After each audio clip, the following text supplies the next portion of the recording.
परस्परा सुष्ठवर्धनाभ्याम् नागेन्द्रकन्या विनगेन्द्रनाभ्याम् नमो नमः शंकर महाप्रभेभ्याम् पार्वती परमेश्वराभ्याम् नमः ओम श्री गुरुपादुकाभ्याम् नमः ஒரு விருட்சத்தின் கீழ் ஒரு சிவாச்சாரியா தன் சிஷ்யர்களுக்கு சித்தாந்த விஷயங்களை போதித்துக் கொண்டிருக்கிறார். ஸ்ரீபும் நபும் சதா வித்வா ஜகதக் கார்யதர்ஷனாத் அஸ்தி கர்த்தா சஹத்வை தத் ஸ்ருஜத்யஸ்மாத் பிரபுர்ஹரஹ. பொருள், அவன் எனவும் அவள் எனவும் அது எனவும் வேறுபடுத்தி காணக்கூடிய நிலையில் உலக உயிர்களும் உலக பொருள்களும் விளங்குவதாலும் ஒரு காலத்தில் தோன்றி நிலை பெற்று ஒடுங்கும் நிலையில் உலகம் உள்ளதாலும் அதற்கு காரியத்தன்மை சிந்திப்பதாலும் உலகத்துக்கு முழு முதல்வன் என ஒருவன் உள்ளான். அவன் இந்த பிரபஞ்சத்தை ஒடுக்க வேண்டிய இடத்தில் ஒடுக்க வேண்டிய காலத்தில் ஒடுக்கி மீண்டும் படைக்கிறான். இந்த காரணத்தால் ஹரன் என சிறப்பு பெயருக்கு உரிய சிவபெருமானே பிரபஞ்ச காரியம் அனைத்தையும் நிர்வாகிக்க வல்ல முழு முதல் கடவுள் ஆவான் என இதிலிருந்து நாம் என்ன உணர வேண்டும் என்றால், இறைவன் என்ற சிவபெருமான் இருக்கிறார். பார்த்தீர்களா? இல்லாத கடவுளை இருக்கிறார் என்று சொல்லிக் கொண்டிருக்கிறார்கள். மேலும் குழந்தைகளை பொய் கூறி ஏமாற்றுகிறார்கள் இந்த மூடக்கூடங்கள். அவர்களை கண்டால் பார்த்திருக்கிறீர்களா? காதினால் கேட்டிருக்கிறீர்களா? இல்லை உங்கள் விரல்களால் தொட்டிருக்கிறீர்களா? இது எதுவுமே செய்யாமல் அந்த கடவுள் இருக்கிறார் என்று சொல்லிக் கொண்டிருக்கிறீர்களே, பைத்தியக்காரர்களா? நீங்களும் சிறீர்கள்.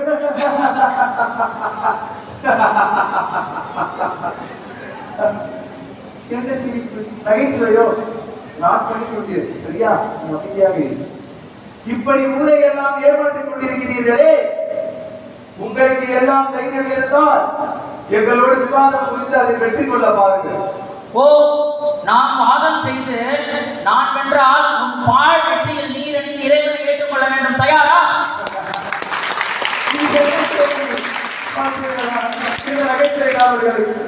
யோசனை சொல்கிறேன். நீங்களே விவாதத்தை முடித்து விடுங்கள். இல்லை என்றால் நீங்களும் கருப்பூரை உணர்த்த வேண்டிய நேரம் வந்துவிடும். அப்புறம் உங்கள் விருப்பம். ஆரம்பிக்கலாமா? சிஷ்யர்களே, முதலில் நாத்திக தலைவருக்கு கரகோஷம் கொடுங்க. ஐயா, முதல் அமர்ந்து நாங்களும் அமர்வோம். நீங்கள் சொல்ல வேண்டாம். மறுபடியும் கரகோஷம். ஏனென்றால் முதலிலே கணவர் முன்னால் நீங்கள் ஒப்புக்கொண்டு விட்டீர்கள். நான் எப்போ ஒப்புக்கொண்டேன்? நீ பொய் கூறுகிறாய், பொய் கூறுகிறாய், பொய் கூறுகிறாய். நான் சொல்லவே இல்லை. நீங்கள் கூறினீர்கள். நான் சொல்லவில்லை. பொருங்கள், நான் சொல்லவில்லை. பொருங்கள், நான் விளக்குகிறேன். இப்பொழுது ஒரு பொருள் உள்ளது என்று சொன்னால் தானே இருக்கிறதா இல்லையா என்று நிர்ணயிக்க முடியும். நீங்கள் ஏதோ குழப்புகிறீர்கள். இது சரியல்ல. வேறு ஏதாவது இருந்தால் பொழுதும் குழப்பம்தான் கூறுகிறேன். உதாரணத்திற்கு இந்த சிஷ்யனின் பெயர் ஈஸ்வரன். இப்பொழுது கூறுங்கள், ஈஸ்வரன் இருக்கிறானா இல்லையா? அவன் இருந்தால் எனக்கு என்ன, இல்லாட்டி எனக்கு என்ன? போய் வேலையை பாருயா. கேள்விக்கு மட்டும் பதில் கூறு. இருக்கிறானா இல்லையா? இருக்கிறான். அதற்கு என்ன? கண்டிப்பாக இதோ பக்கத்திற்காக உட்கார்ந்து கொண்டிருக்கிறான். என்னதான் சொல்வது? சரி ஈஸ்வரா, ஓடி சென்று எங்கேயாவது மறைந்து கொண்டு இப்பொழுது கூறுங்கள், ஈஸ்வரன் இருக்கிறானா இல்லையா? இப்பொழுது உங்கள் முன்னால்தான் எழுந்து ஓடினான். நீங்களே இருக்கிறானா இல்லையா என்று கேட்கிறீர்கள். நான் சொன்னேன் இருக்கிறானா இல்லையா?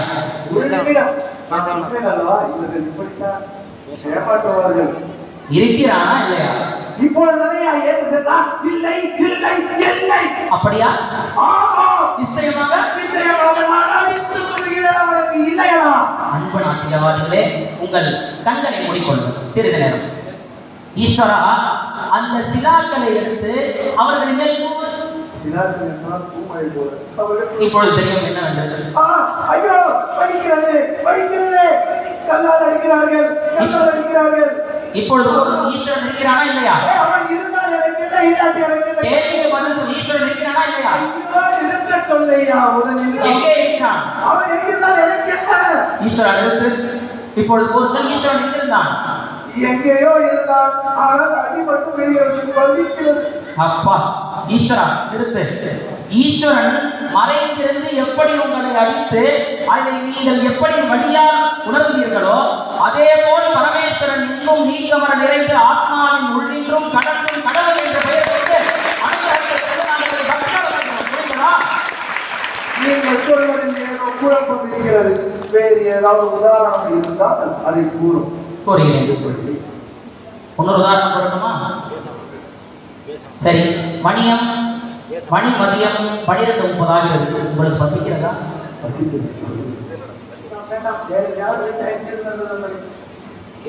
எங்களுக்கு பசிக்கவில்லை. அடிக்க மாட்டோம், பயப்படாதீர்கள். பசிக்கிறதா இல்லையா?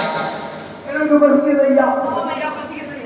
உங்களை வைத்து ஒரு ஊர்காய் கூட போட முடியும். எங்களுக்கு பசி இல்லை, இருந்தாலும் நீங்கள் கேட்பதனால் இல்லை என்று சொல்லக்கூடாது அல்லவா? பசிக்கிறது தானே? அப்படி என்றால் பசி என் கண்முன் நிற்க சொல். இது என்ன கேள்வி? என்னை தொடர்ந்து சொல். ஏதாவது ஒரு நிமிடம் அவகாசம் கொடுத்தால்தானே நான் பேச முடியும். அல்லது சொல். திரும்ப பேசிக் கொண்டிருக்கிறாய். பசி எப்படியா அடிக்கும், எப்படி தொடும், அதை உணரத்தானே முடியும். அதே போல் இதை சக்தி உணர மட்டுமே முடியும்.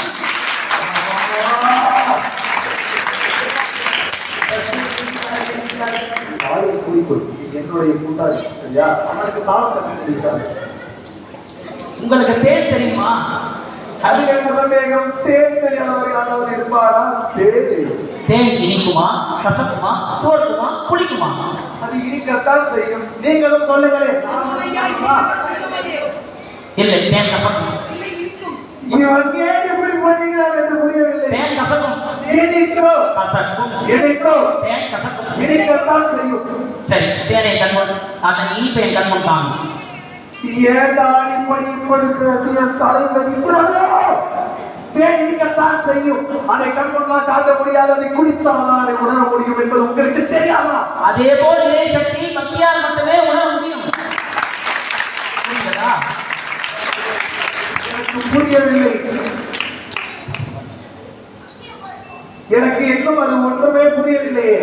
நீங்கள் வேறு ஏதாவது இருந்தால் கூறுங்கள். இதை நான் முழுதாக ஒப்புக்கொள்ளவில்லை. நீங்கள் இறை சக்தி இருக்கிறது என்று ஏதோ உணர்கிறீர்கள். என்னால் நம்ப முடியவில்லை. ஆனால் இதை புரியாதபடி சொல்ல வேண்டும் என்றால் கடவுள் இருக்கணும் நான் சொல்லலாம். ஆனால் அவர் இருந்தால் நல்லா இருக்கும் நான் ஆசைப்படுறேன்.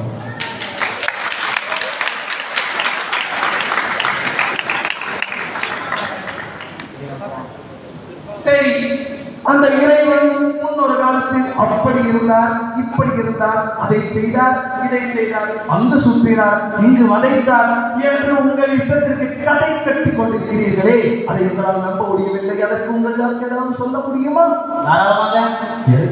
சொல்ல முடியும் என்று சொல்கிறார்கள். சரி, உன் பெயர் என்ன? என் பெயர் கடவுள் இல்லை என்கிறார் ராமசாமி. உன் தாத்தா பெயர்? மாடசாமி. அவருக்கு முன் ராமசாமி. அதுக்கும் முன் ஆறுசாமி. சரி, ஆறுசாமி நீ பார்த்திருக்கிறாயா? இல்லை. என் தாத்தாவின் தாத்தாவை எப்படி என்னால் பார்க்க முடியும்? அல்லது அவரை பற்றி கேள்விப்பட்டிருக்கிறாயா? ஆம், கேள்விப்பட்டிருக்கிறேன். என் தாத்தா மிகப்பெரிய கவிஞராம். அவர் ஒரு பைத்தியா? என் தாத்தா கவிஞர். அவர் ஒரு பித்தன். மக்களே, என் தாத்தா கவிஞர். அவர் ஒரு பைத்தியம். என் தாத்தா கவிஞரா? சொல்லுங்க, சொல்லுங்க. என் தாத்தா கவிஞர். அவர் ஒரு பைத்தியம். இல்லை, என் தாத்தா கவிஞர் தான். ஓ, உன் கண்களால் காணாத உன் தாத்தா கவிஞர். ஆனால் பல ரிஷிகளும் அப்பர், சுந்தரர், சம்பந்தர், மாணிக்கவாசகர்கள் என பல ஆச்சாரியர்களும் ஈசனை உணர்ந்த அவரின் வடிவத்தையும் அவரின் பிரபாவங்களையும் பாடியும் புராணமாய் தந்தது பொய்யா?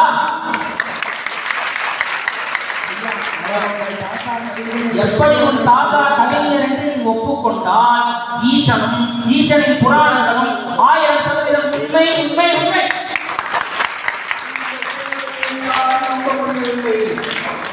ஏதோ உங்கள் கண்களில் பேசுகிறீர்கள், கடவுள் இருக்கிறார் என்கிறீர்கள்.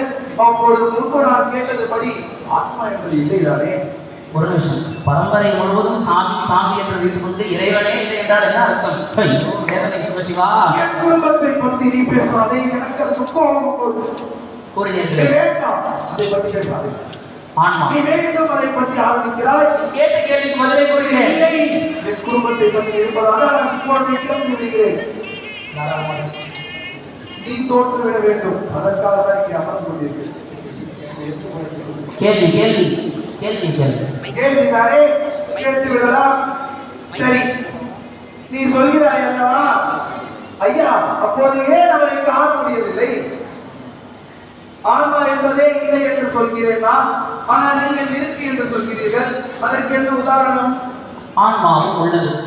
எதை கேட்டாலும் இருக்கு இருக்கு என்று சொல்லிக்கொண்டிருக்கிறீர்கள். கேட்பதற்கு பதில் கண் ஆன்மாவா? இல்லை. மூக்கு இல்லை. வாய் ஆன்மாவா? இல்லை. காது இல்லை. நெஞ்சு இல்லை. இது எதுவுமே பேர் இல்லை. கண்களுக்கு கண்ணுக்கு பேர் இருக்கும்போது எப்படி ஆத்மா ஆக முடியும்? எதுவுமே ஆன்மா இல்லை. ஆமாம், இல்லை இல்லை இல்லை. எது எதுவுமே கடைசி வரை ஆன்மா இல்லை இல்லை என்று உரைக்கிறதோ அதுவே ஆன்மா. புரியுதா?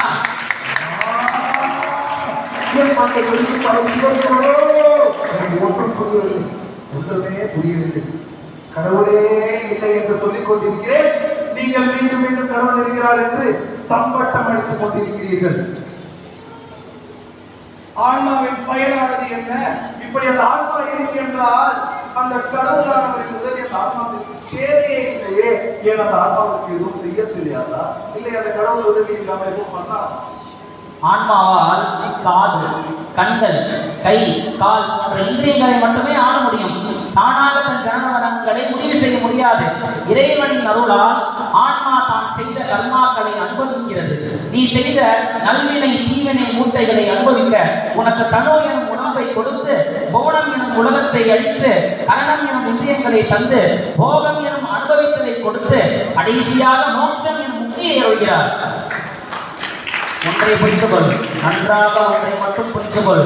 உன் உடலுக்கு மட்டும்தான் உன் நண்பர்களும் உறவினர்களும் மற்றவர்களும் உதவ முடியும்.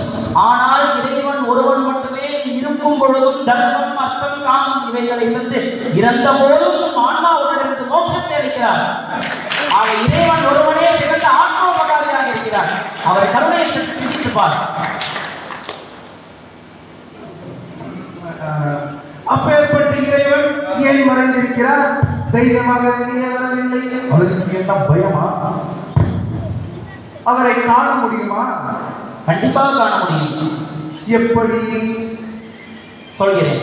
மதுரையில் பாண்டியர் ஆட்சி காலத்தில் ஒரு பிட்டு விற்கும் கிழவி, ஏழை கிழவி, தினந்தோறும் பிட்டு செய்தவுடன் சொக்கநாதர் கோபுரவாசல் நின்று பக்தியுடன், சொக்கநாதா இதை ஏற்றுக்கொள் என்று ஒரு பிடிப்பிட்டை மனதால் அர்ப்பித்து வந்தார். அதற்கு நான் என்ன செய்ய வேண்டும்? ஒரு சமயம் மதுரையில் வெள்ளம் பெருக்கெடுத்தது. அதை தடுக்க வீட்டுக்கு ஒருவர் மண் சுமந்து அணை கட்ட வேண்டும் என்று அரசு ஆணையிட்டது. கிழவிக்கோ உறவினர் யாரும் இல்லை. அதற்கு நான் சென்று பிட்டு தர வேண்டும் அந்த கிழவிக்கு. கூறுகிறேன். வெள்ளத்தால் பாதைகள் மூழ்கின. பிட்ட கிழவி கோவில் வாசலுக்கு செல்ல முடியவில்லை. அதனால் என்ன நடந்தது என்று தெரியுமா? பரமனே கிழவிக்காக வந்து மண் சுமந்து சாட்டை அடிபட்டு கிழவிக்காக உதவினார். எனக்கு அந்த ஒரு பிட்டுக்காகவா? அதில் அவர் பசி தீர்ந்து விடுமோ? முட்டாளே, அவர் வந்தது என்ன எப்படி சொல்றாரு? உண்மைதான். நான் நாத்திகன் தலைவனா? நாத்திக தலைவரே, அதற்கு அர்த்தம் அப்படி அல்ல. பிட்டிற்காக அல்ல, அவள் தினந்தோறும் அவள் வந்து சொக்கநாதா சொக்கநாதா என்று பக்திக்காக பக்தியுடன் அதை அர்ப்பித்ததால் அந்த பக்திக்காக வந்து அவள் அவதிப்படும் நேரத்தில் யாரும் குறைகள் யாரும் இல்லையே, இந்த மண்ணை யார் சுமப்பார், யார் அணை கட்டுவார்? அப்பொழுது அவர் தவித்த தவிப்புக்கு இறைவன் தரும் மருந்தாக வந்து சாட்டையை பெற்றால் ஒரு உதவிய பிட்டை நான் வாங்கிக் கொள்வேன். அவர் வந்தது பிட்டுக்காக அல்ல, அவர் வந்தது அவளின் பக்திக்காக. இதிலிருந்து நாம் என்ன தெரிந்து கொள்ள வேண்டும்? தினந்தோறும் அந்த கிழவி சென்று சொக்கநாதா சொக்கநாதா என்று உணர்ந்து பக்தியுடன் செய்ததால் தான் இறைவன் அங்கு வந்தார். இதனால் நாம் என்ன தெரிந்து கொள்ள வேண்டும்? உணர்ந்தால் உயர்வோம். கிழவி உணர்ந்தால் உயர்ந்தால். நமக்கு பிட்டை வைத்து அவர் வேற்றி வைத்து விட்டார். ஐயா,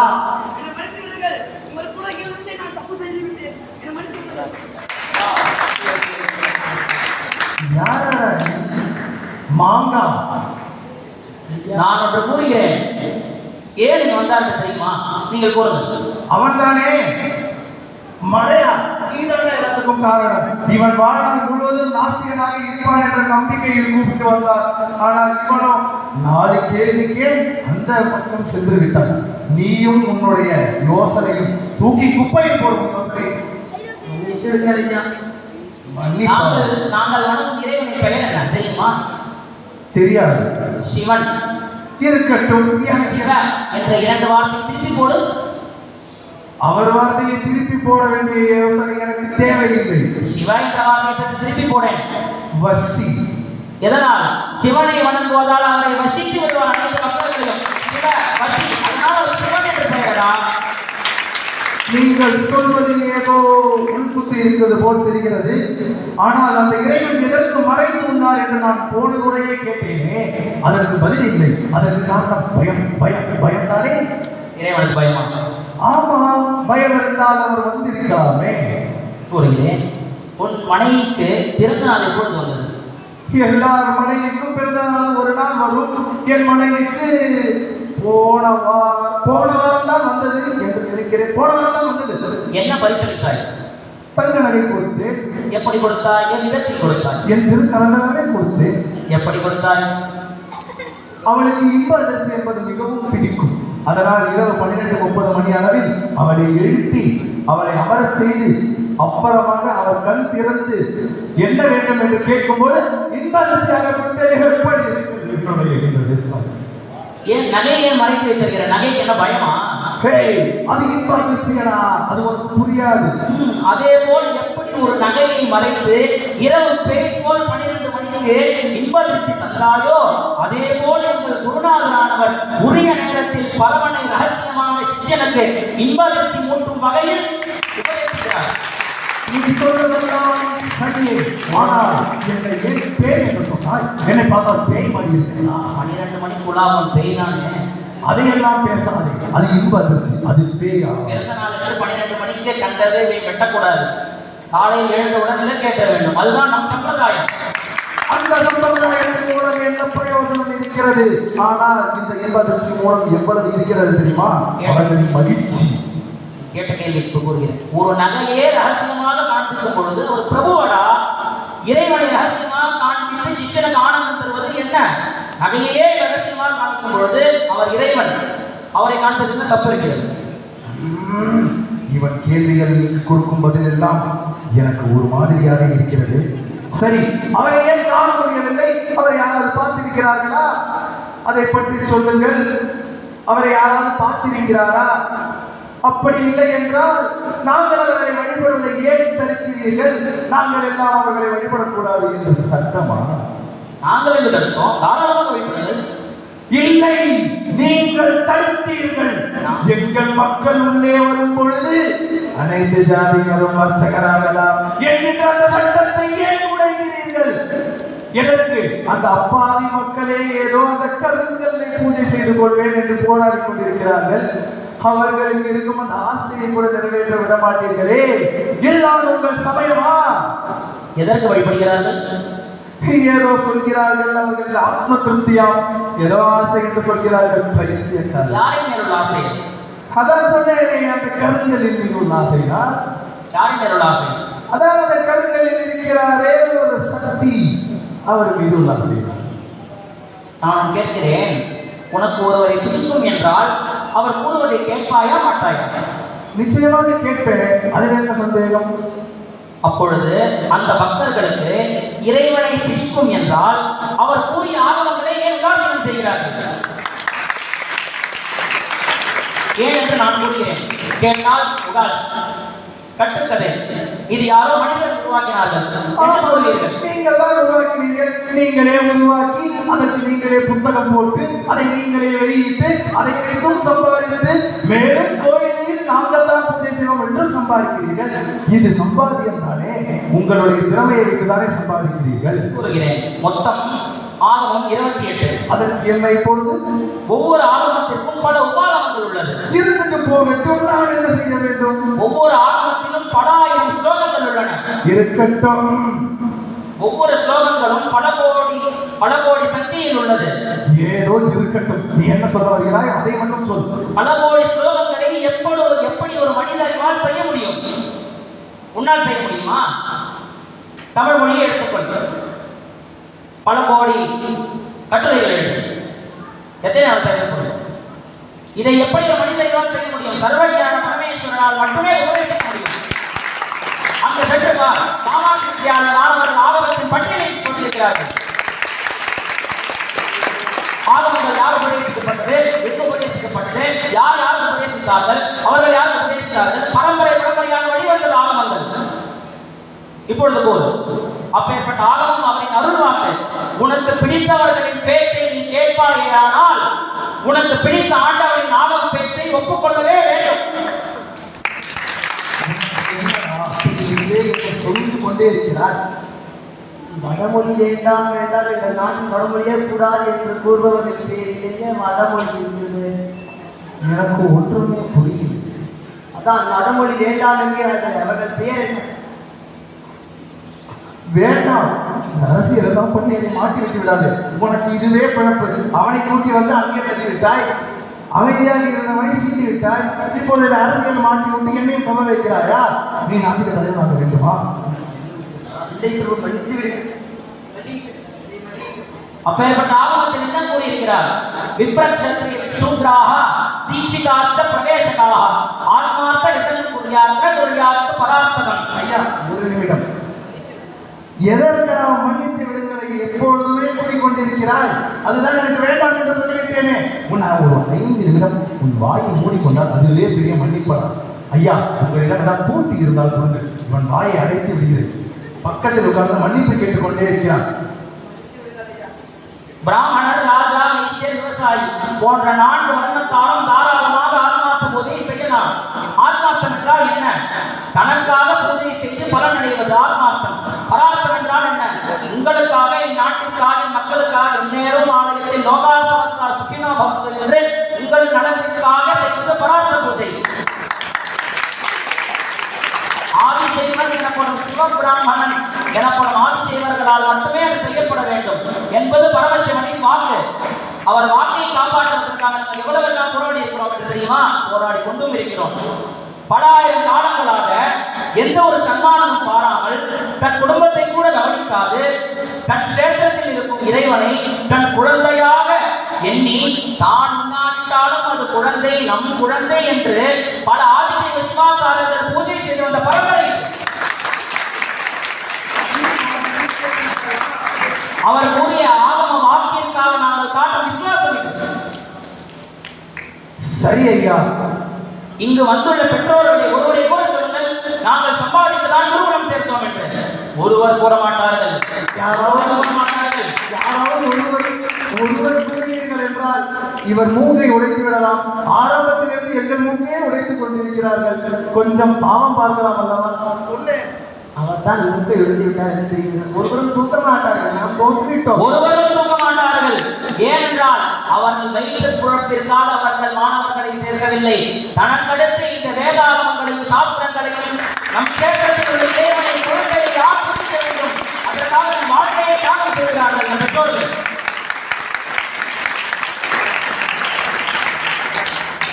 உண்மையும் இருக்கிறது. ஆகம முறைப்படி உடவழுக்கு நடைபெற வேண்டும் என்று நாம் செய்வர்கள் குழுவினர்கள் போராடி வருகின்றனர். ஒன்றை நன்றாக தெரிந்து கொள், நாங்கள் பணம் சம்பாதிக்க போராடவில்லை, பரமேஸ்வரனை சம்பாதிக்க போராடுகிறோம்.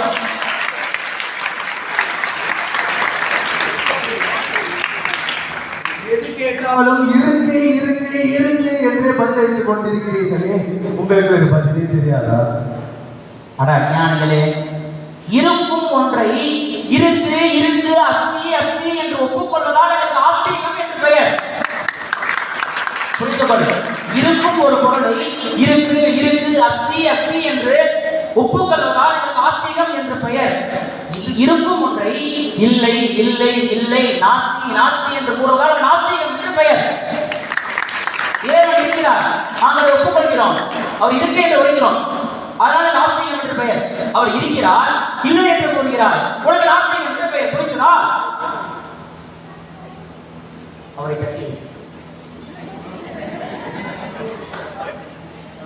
கேட்டது சரி, இறைவன் இருக்கிறார் என்று சொல்கிறீர்கள் அல்லவா? அவர்களை காண முடியுமா? எப்படி காண்பது? இல்லை, அதற்கு ஏதாவது சான்றிதழ் ஏதாவது இருக்கிறதா பிரபு? ஒவ்வொரு அவரை பற்றி உணர வேண்டும் என்று அவரே உபதேசித்துள்ளார். அஷ்டமத்யே யதாவன்னி दधि मध्ये यथा घृतं पुष्प मध्ये यथा गन्धं लिंग मध्ये सदा शिवः எப்படி ஒரு கட்டையினுள்ளே நெருப்பு மறைந்திருக்கிறதோ, எப்படி ஒரு தயிரினுள்ளே நெய் இருக்கிறதோ, எப்படி ஒரு புஷ்பத்தினுள்ளே வாசம் புதைந்திருக்கிறதோ, அதே போல் லிங்கத்தில் மேலே சதாசிவம் வீட்டிலிருந்து அமைக்கிறார். அவன் சமான வாசனை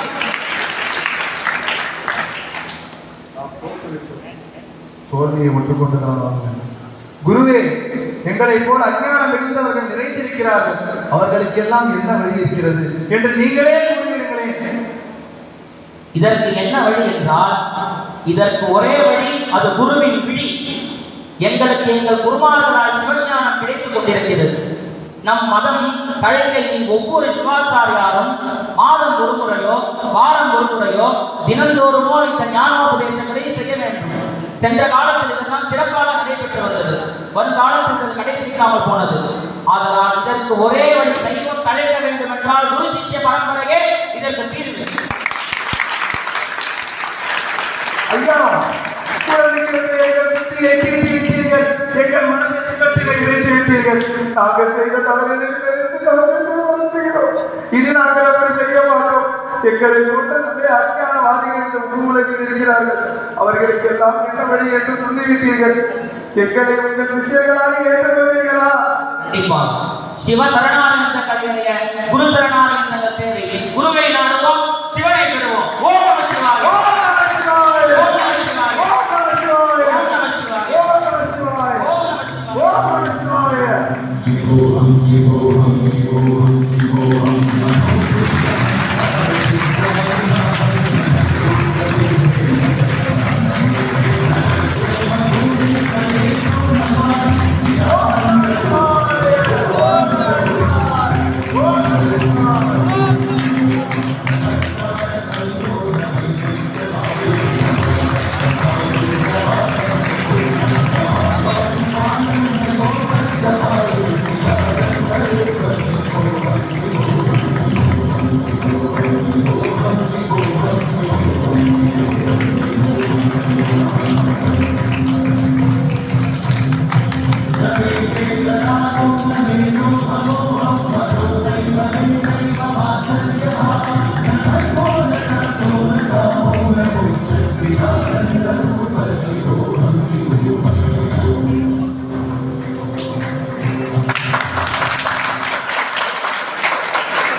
எக்ஸலன்ட் எக்ஸலன்ட், மிக அருமை.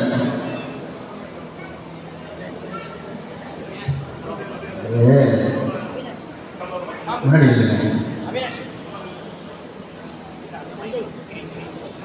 ஆரம்பத்தில் ஒரு விஷயத்தை நான் கேட்ச் பண்ணேன். எத்தனை பேர் கேட்ச் பண்ணீங்கன்னு தெரியல. முத்துசாமிகளுக்கும் ராமசாமிகளுக்கும் சொல் மொழியை விட கல்மொழி நல்லா புரிஞ்சிச்சு. அவன் அடியாளத்தெல்லாம் இருந்துச்சான். இது ஆரம்பத்திலே பண்ணியிருந்தா 50 வருஷம் நம்ம சொல்லப்பட்டிருக்க வேண்டாமோ? அதெல்லாம் சொல்ல வந்தீங்களோ? சந்தோஷம், ரொம்ப நல்லா பண்ணீங்க. இவ்வளோ நாளாக டாக்டரிங் பண்ணாங்க. இவ்வளோ அறிவார்ந்த வாதங்கள்லாம் வைக்கிற மாதிரி இருந்தால் இன்றைக்கும் எல்லாருமே வந்து உள்ளே வந்தால் தெரிஞ்சுட்டுருவோம் சொன்னார். கண்ணதாசனுடைய புத்தகத்தில் சொல்லியிருப்பார், கோயில் வரமாட்டேன்னு ஆசைன்னு சொன்னாங்க. இந்த உடனேயோட அருமையாக எக்ஸ்பிளைன் பண்ணுற முடியாது, பட் ஸ்மாரகமாக சொல்கிறது. ஏன் இல்லாத சுவாமிக்கு நான் ஏன் வரணும் அப்படின்னு பண்ணணும்.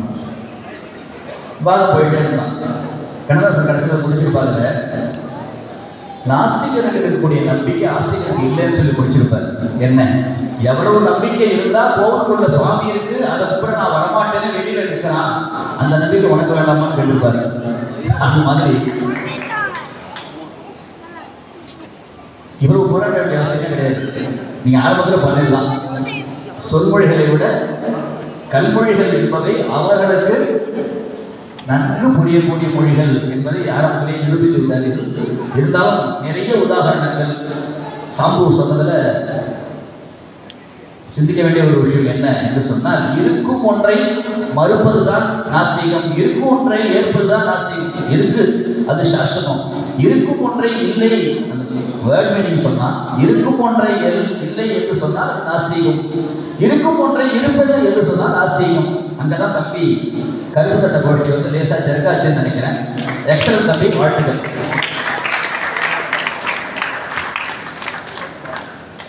மயிலாப்பூர் அசோக் குமார் சிவம் அவர்கள் குழந்தைகளுக்கு சமோபச்சாரம் செய்கிறார்கள்.